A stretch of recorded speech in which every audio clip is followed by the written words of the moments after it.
Joining me now is Oberlin College President Carmen Twilley-Ambar. You disagree with the jury's decision. Tell us why. The college didn't construct the flyer. The college didn't condone the flyer. It didn't write the Senate resolution. And so essentially it's saying that the college should be held liable for student speech, and we're saying that that's not the right decision. The college also helps students put out and distribute a defamatory flyer. They ordered pizza, used college funds to order pizza for their demonstrators. They used college fund for food and drinks and refreshments. If I bought $75 to $100 more worth of gloves to bring to the protest, would it be possible to get reimbursed? And the reply from Dean Raimondo, yes. You were personally convinced and the other jurors were convinced that the college supported the students financially. 100%. They supported them. What's going on, everyone? Jeremy here from the Quartering. Remember that college that the staff, teachers, and so forth sent the students down to a family-owned bakery to protest the bakery for having the audacity, the unmitigated gall to prosecute 3 shoplifters who definitely were shoplifting. But because they happened to be melanated individuals, it was racist. Now, they were shoplifting. This is undeniable. They were stealing alcohol, from what I believe the story says. But because they dared to arrest them, the college harassed, sent students down, had teachers coordinating stuff, and then they got sued, rightfully so, and lost a massive lawsuit, $36 million.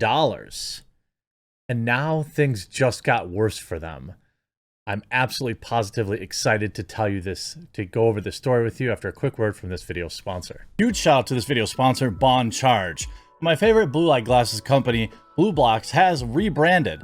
This is an exciting time for them. Founded on science and inspired by nature, all Bond Charge products adopt ancestral ways of living in our modern day world. And my favorite product from Bond Charge is easily their Remedy 100% blackout sleep masks. I use it when I travel, when I'm at home. I have 2 actually for that purpose alone. Bond Charge will ship worldwide in rapid time. Blackout sleep masks are designed in Australia, and they also have other amazing products such as low blue light bulbs, red light therapy devices, EMF protection devices, and blue light glasses, all backed by science. Go to bondcharge.com and use promo code THEQUARTERING to save 20% off right now. Now, if you remember the story, Oberlin College, which is in the Midwest here in the United States, had decided to go after a family-run bakery. A Woke, Ohio college now faces an additional $4 million in interest on top of a massive $36 million loss in court in damages to a family-run bakery it almost destroyed with fake racism allegations. Oberlin College was last month told it must pay the additional fee equivalent to around $4,000 a day for each of the 1,000 days it has refused to pay the money. Oberlin College, led by one of its disgraced ex-deans, Meredith Raimondo, lied that the bakery staff had racially profiled 3 black students in 2016, despite the trio later admitting to shoplifting. That sparked a boycott and protest led by a bullhorn-waving dean of students. It almost destroyed Gibson's, who successfully won a defamation payout back in 2019. Oberlin has since refused to pay up and has asked for another stay in paying the Gibson's Bakery what they're owed because of a pending appeal. The appeal is set to be heard by the Ohio Supreme Court after 2 lower courts both rejected Oberlin's attempt to slither out of paying the Gibsons. So, to summarize, they lost spectacularly in court. Spectacularly, okay? They then refused to pay, probably because they don't have the money They went to not one, but 2 courts and were told to go pound sand. You owe them the money. And I can guarantee you the Supreme Court is not going to overturn this. Lawyers for the Gibson family say that Oberlin failed to file the correct paperwork to justify their latest delaying tactic and must pay up. The legal stalemate continues for now. The Gibson family, who owns the 137-year-old bakery, won damages after a jury found that they suffered horrific stress as a result of Oberlin's lies and involvement in boycotting of the business. She looks exactly as expected. By the way, the dean has been fired. The bakery in Oberlin, Ohio, has struggled to survive and has had to cut half of its staff earlier in the year after the 2016 incident saw Oberlin College students and senior staff members brand the family business as racist. So did they go after the Gibson? They did so after the Gibsons called the cops on 3 shoplifters who happened to be black and who also stole wine and physically had altercations with the staff, and they were all convicted. A court ordered Oberlin College and its former dean of students, Meredith Don't Give a Crap, to pay out $44 million for defamation back in 2019. It was later reduced to $33 million, which the college has also refused to pay, and it has now been hit with a little over $4 million in interest fees. I don't, if there was a saying, I'm not exactly sure what it might be, but it might go like, get woke, go broke. The judgment now stands at more than $36 million, which includes the original $31.6 million plus interest, or about $4,300 daily over the 1,064 days since the verdict. In a court filing Wednesday, Oberlin College asked the Supreme Court to issue an order halting the payment of the $36 million while the college appeals the rulings by the 2 lower courts. Both the college and the bakery have appealed in the Supreme Court, but a court date to hear has not been set. In a court filing on May 27th, attorneys for the bakery asked the court to order the college to pay the judgment, saying that the college has failed to file the necessary motion with the 9th District Court of Appeals to halt the process. Oberlin College got an appeal bond through Zurich American Insurance Company, the Chronicle reported. This ensures that the judgment can be paid if their appeals are unsuccessful.